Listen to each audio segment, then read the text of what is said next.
Bonjour à toutes et à tous. Je suis déçu de ne pas être avec vous parce que je connais bien votre territoire et c'est un superbe territoire, mais vous comprenez bien que les distances font que, étant à l'opposé, parce que j'habite à la frontière italienne, ça me posait quand même quelques difficultés pour vous rejoindre. Donc je suis président du PETR du Briançonnais, Guies 3, Queyras, Écrin. Peut-être vous connaissez le parc des Écrins, peut-être vous connaissez le parc du Queyras. Et donc, on m'a demandé d'intervenir pour votre journée des mers. Et donc, je suis là avec vous.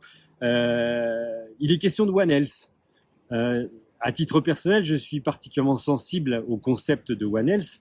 Déjà, pour des raisons professionnelles, parce qu'en fait, je viens du milieu de la santé publique et communautaire et de la santé environnementale. C'est 25 ans en milieu hospitalier où j'ai terminé ma carrière en milieu hospitalier sur des formations que j'ai faites auprès des étudiants sur ces sujets de santé communautaire et de santé publique et de santé environnementale. Je suis accessoirement l'auteur aussi d'un ouvrage qui s'appelle Passage délicat et le sous-titre est Penser et penser le territoire. Penser avec un E et penser avec un A, considérant que justement les élus sont des soignants de territoire. Pour moi, leur rôle, leur mission, on pourrait dire ça comme ça, est de prendre soin, de tenter de prendre soin d'une population et d'un territoire. Donc, quelque part, ça veut dire quoi? Eh bien, c'est travailler sur la co-construction dans les projets de territoire sur les besoins primaires des populations. Donc, les besoins primaires, vous connaissez, la pyramide de Maslow, enfin, il y en a d'autres qui ont travaillé sur ces besoins primaires. On peut dire qu'aujourd'hui, en fait, boire n'est pas garanti, ni en qualité, ni en quantité. Manger local et bio n'est évidemment pas garanti. Pouvoir se loger pose de gros problèmes. Pouvoir se déplacer en zone rurale, bref, tout ce qui concerne les besoins primaires des populations, tout en étant dans un pays développé, ce n'est pas garanti. Et ça, c'est bien le sujet qui nous préoccupe aujourd'hui. En quelque sorte, moi, j'appelle les élus, en fait, à avoir une nouvelle considération de la vie. Et ça, c'est pas anodin. Et je trouve que comme mission, c'est plutôt sympathique en tant qu'élu. Donc ça nécessite de passer par de nombreux passages. J'ai pas le temps de déployer tout ça. Mais d'une part, il y a un concept qui s'appelle l'empowerment, c'est-à-dire redonner du pouvoir aux citoyens. En santé publique, c'est redonner du pouvoir aux patients. Là, en l'occurrence, il est question de redonner du pouvoir aux citoyens. Donc, quelque part, c'est lui permettre de co-construire les politiques publiques. Pas simple.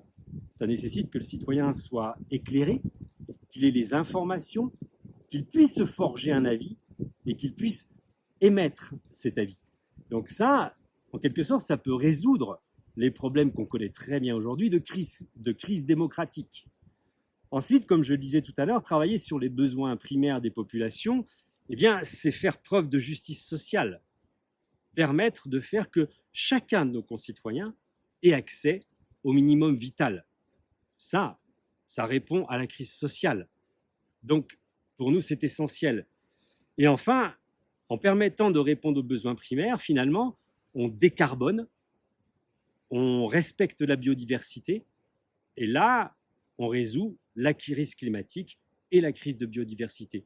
Donc finalement, One Health, c'est un concept qui est essentiel. En tout cas, moi, je le considère en tant qu'élu, parce que par ce biais, en tirant sur cette ficelle-là, finalement, on résout tous les problèmes qui sont là autour de nous et qui sont de plus en plus prégnants, on le voit, et ce n'est pas particulier à la France d'ailleurs, dans le monde entier, on voit bien que c'est aussi des problèmes globaux.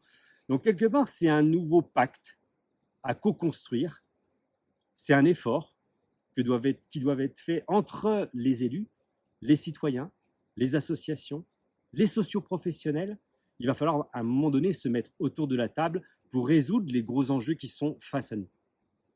Merci, en tout cas, je vous souhaite une bonne conférence des maires. J'aurais encore une fois bien aimé être parmi vous et si je pourrais avoir les conclusions de vos réflexions, ça m'intéresse beaucoup évidemment. À très bientôt.